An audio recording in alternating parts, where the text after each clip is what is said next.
let me introduce the rest of the panel. Bryan Palmer, who has a piece in this year's volume, which goes far, I think, to going back to Marx's conception of understanding the working class as the dispossessed, and therefore incorporating both the proletariat and the precariat as they're defined today. He's not going to talk about that essay. He's going to talk about the history of the Register in the context of his knowledge of the history of the British and the left, and especially Harry Imagine Thompson, and the British socialist historian, or communist historian. Thank you, Leo, and thank you to Leo and Greg for inviting me. It's not often I get to feel young, but when I'm sitting on a panel with people who've contributed for 6 decades to a journal that I just started contributing to in the 90s, I feel refreshed, which is good.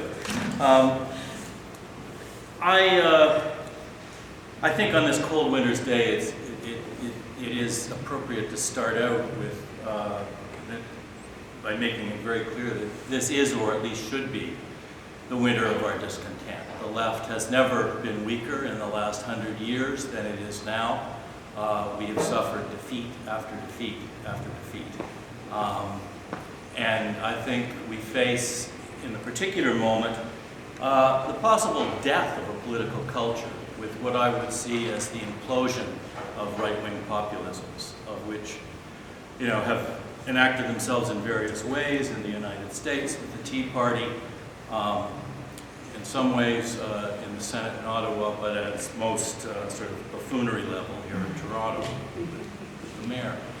And what is somewhat sad is the weakness of the left critique of these kinds of developments in Canada and the United States in particular. I think globally the situation is different, but I think we are in the midst of very difficult times. And it's in that context that remembering what it has meant, what it has taken to sustain a project like the Socialist Register for 50 years, to sustain a project like Canadian Dimension, which many of us on this panel are also associated with, for 50 years.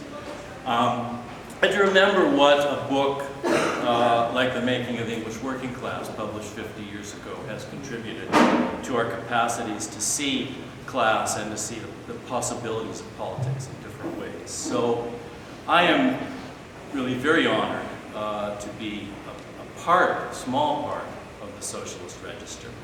I felt very proud to have contributed the small amount that I have contributed to it.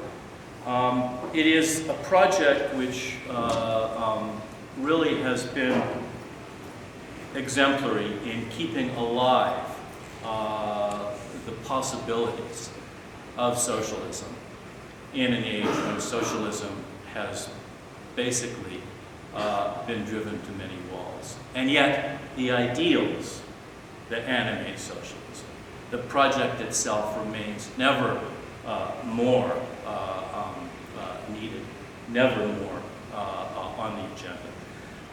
And when I sort of went back and looked at the Socialist Register, just to give you, Leo is, I also want to say how much I appreciate what Leo said about the publishing and about Martin Eve, whom I knew and had met through Edward and Dorothy Thompson, who was a wonderful man, and really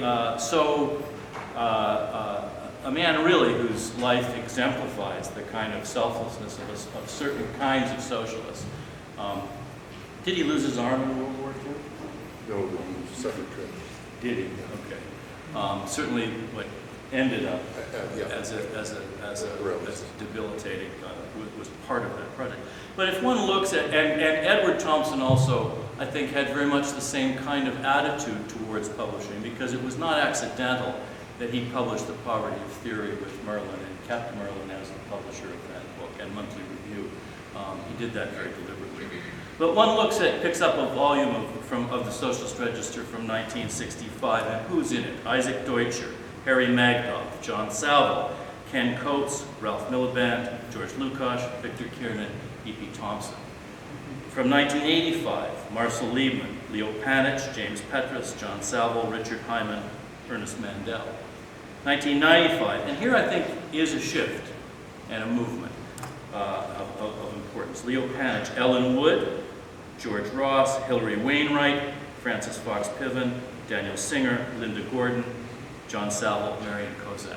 The inclusion of women by the 1990s, I think, did reflect a shift. And from the 1990s on, I think what we've seen is a more internationalization, not just in terms of readership, which had always been there, but in terms of drawing on people from the global south, people from the Middle East. You can see that in the subjects covered and in the orientation, and in the authors. This is August's company, and it does everyone who is associated with the Register proud. And I want to say that working with the Register also, as Leo pointed out, and as Miliband constantly stressed, it has not followed faddish academic tendencies. Many people who write for the Register come from academia. Many do not.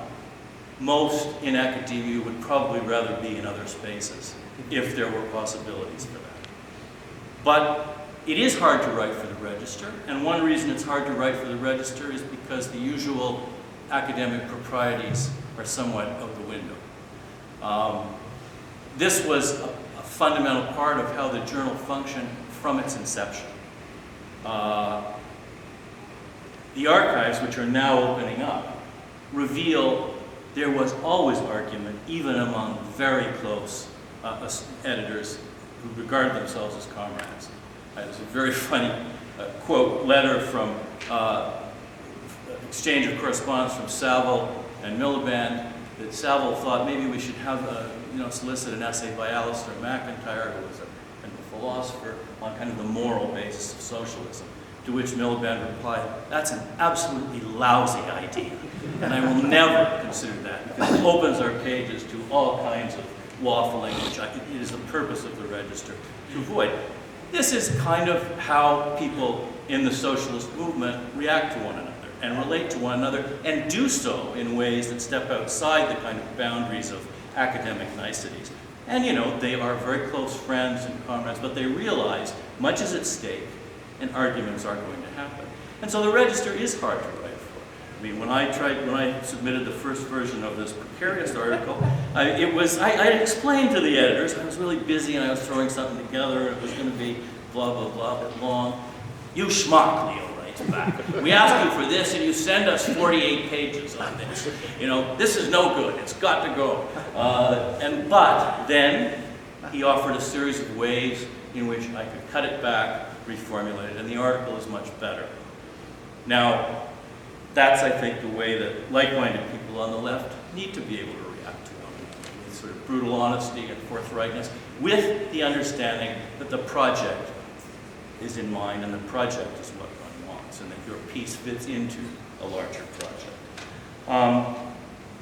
I'm going to close really with a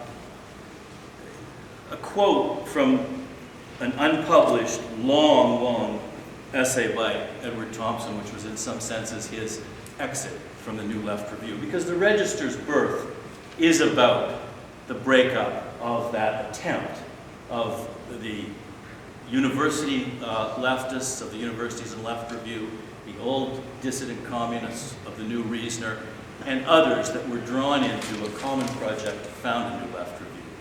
And then it basically went off the rails. In the view of the Savilles, the Thompsons, the Milibands. And this is what Thompson wrote to Perry Anderson and others at the helm of the New Left Review. He says, "What is surely required, and here I burn my last boat, is that socialists of our kind should now be more somewhat plain-spoken and less clever, more willing to break our demands down into programs, more willing to defend our positions, less willing to drop them at the first hint that they ain't respectable, or that something far more clever has been published in Paris or said in Balliol. To put our boots into the British scene and walk around among British people, listen to them a bit more, have a touch of humility before their experience, without a precious fear that the least contact with programs or slogans will soil our intellectual integrity. We can surely see the British people bumping up against facts, and we should surely be in there with them, helping to draw conclusions. Because if in our muddled way we are able to break or grow through to a new kind of socialist society, This would be an event of comparable importance for Europe as was 1789. There will be no way out of the Cold War except through the consummation of fire, unless somewhere in the advanced capitalist world we can move. From the very perversity of historical development, we might be able to do this in Britain at this time. If we fail to enlarge what slender possibilities there are, we fail ourselves and we fail the world. We are not finished. The world is tied in a contradiction, one of whose knots lies across London, Paris, and Rome. And English socialists, insular, moralistic, empirical, affluent, compromised, this was all the language of the new left against the old new left. Nevertheless, worlds might be waiting for us. Now, the Register didn't do that kind of work. But what the Register was, and always has been, is an articulation of the sense that if that work is to be done, there needs to be thought that goes into it. There needs to be debate, there needs to be dialogue, there needs to be a place for difference on the left. And in fact, that has been a part of the Register too. In the Labour Party, not in the Labour Party, that debate animated some discussions in the 60s. It's still there to this day. Many questions of this nature have a fundamental continuity. Left words will never change the world. Left actions will. But left actions without the words, without the thought, without the reflection of the kind that the Socialist Register has provided for 50 years, that's impossible. And I'm sort of humbled before the fact that this is a project that has carried on. It has been sustained by people that one has to have tremendous respect for their integrity, for their energy, and I am actually extremely proud to have been a part in a small way of a project that I have great regard for and that I think exemplifies the best of what, in limited circumstances and bad times, can be